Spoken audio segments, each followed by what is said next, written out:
Friends आपण मैंने केमती अच्छी मु भी बहुत भलरे अच्छी आशा करें आपण मैंने भी बहुत भलरे थे।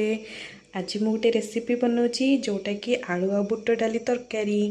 तो प्रथमे तो मु आलू आ बुट डाली को सीझे देची तापर एमती छोट छोट बिलाती और प्याज काटी देची। मसला मुझे नहीं पियाज दीटा सुखिला लंका जीरा ता सहित रसुण चलते ये मैं मसला कौन पकेवा। तो फास्ट ए पकोची हलदी टे पकेबा मसला देखिए तार क्वांटिटी हिसाब रे आपण माने भी पकेबे। तो तापरे आमे एठी नेबा होची लंका गुंड। आमर ये घरे समस्ते हूँ लंका गुंड कम खाती तो से हिसाब रे मु लंका गुंड कम पकईची। एटा हूँ जीरा गुंड जोटा कि मते एक्चुअली जीरा बहुत पसंद से मुझे गुंड भी टी ऐड कर दूची।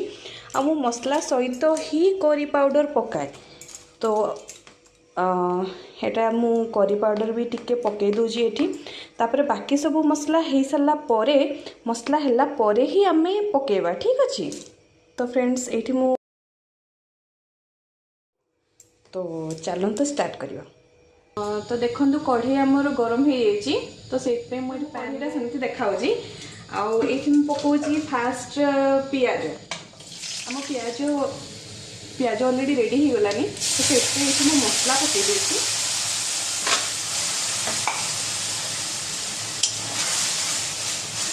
मसलाटा जो टिके हो सारा पर ये बिलाती पकेबा। तो टिके हल्का ग्रेवी हो टिके मुझे पानी ऐड करी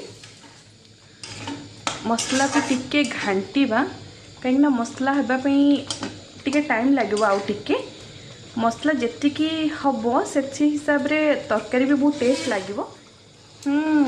मसलार कंचापण दूर हो कहीं बास्ना बहुत बढ़िया आसूची। तो से हिसाब रे देखिबा आउ टिके टाइम लगे आउ टिके हेले हो। तो देखंतु आम मसला पूरा रेडी हो जाइए। तो आम सीझे आलू आ बुट डाली ये आम पकईदे।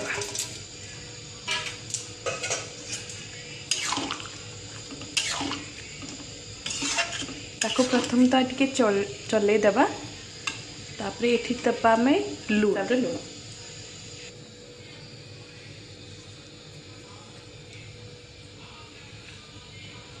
टिके आम पानी ऐड करवा।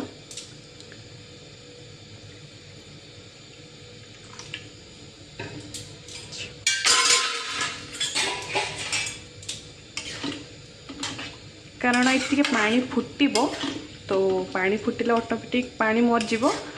तो टे पानी मरवाई आम ये हल्का पानी दबा। एबे ताको ढांकीबा हमर फुटी आसलानी। तो एबे आम ये पकईदेबा धनिया पत्र के हल्का गरम मसला टेस्ट पाई के पानी मरले बहुत टेस्ट लगे।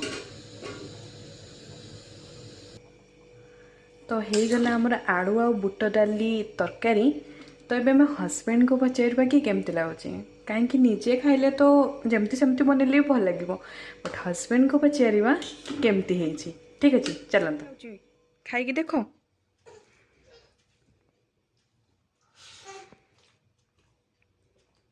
बहुत टेस्टी है। रियली धन्यवाद धन्यवाद धन्यवाद। सतरे भल हो तो बहुत टेस्टी है।